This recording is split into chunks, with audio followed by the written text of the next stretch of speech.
Ayun guys, bali po pala ay meron po kaming sorpresa sa araw po na ito.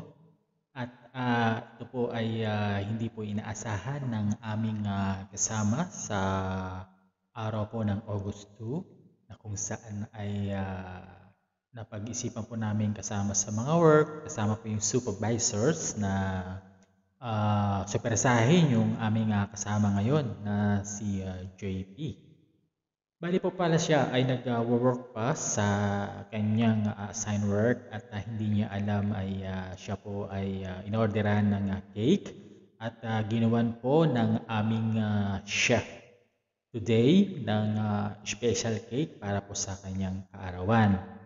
Pero hindi niya po inaasahan yung ganitong pagkakataon kasi naman po yung nakalipas na taon ay wala pong ganito. At yan po at napagkasunduan po namin at ang aming mga supervisors, chefs at workers na magtipon-tipon po sa loob ng kitchen upang sorpresahin ang may kaarawan po ngayon. Bali po pala guys ay hindi niya po alam na may ganitong sorpresa at siya po ata ay nasa room niya at minesis na po ng aming supervisor na lahat ay pumunta sa kusina, subalit siya po ay hanggang ngayon ay wala pa. At yan, nakasili na po yung mga cake at handa na pong esupresa para po kay JP sa may kaarawan po ngayon. Subalit, gayon pa man ay wala pa po siya sa kusina para magkaroon ng isang biglaang sorpresa. Bali po pala ako guys ay nagvi-video sa harap ng entrance door papasok ng kitchen. Subalit tinawagan na po siya ng aming supervisors na pumunta sa kusina. Ngunit hindi niya alam ay mayroong sorpresang naghihintay po para sa kanya. Yun guys, maghintay lang po tayo maya-maya at atin pong makikita kung ano po yung kanyang reaksyon ngayong araw na ito.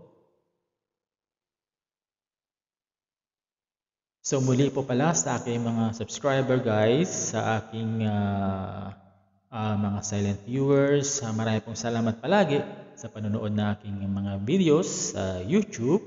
At ako rin po guys talaga sa inyo ay manunood.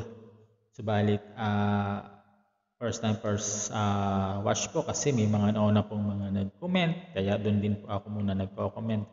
Pero wag po kayong mag-alaala guys kasi lahat po kayo ay magko-comment. Yan, yung aming pong driver ay sinundo na po si JP. At tinawag niya po kasi medyo matagal.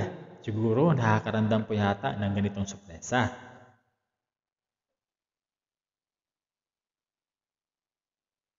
Kasi sabi namin guys, yung cake, yung candles guys na inilagay po sa cake ay malulusaw na.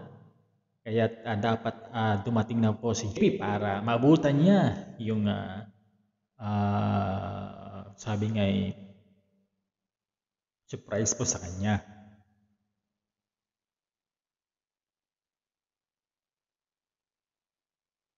Yun guys, narinig na po namin yung elevator.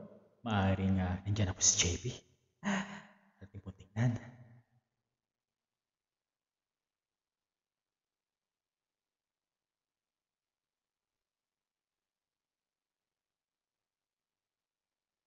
So guys, nandiyan na po. Magkakanta po tayo.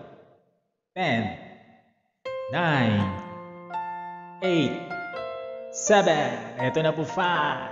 Yan na po si JP guys. Yes, hello JP. Happy birthday sa araw po na ito. Sana ay nasurpresa ka na aming supervisors, ang iyong mga kapwa-workers at chef na talagang naglaan ng oras at makagawa ng ganitong sorpresa. Alam niyo guys, ang aming pong chef ay gumawa pa po ng special cake.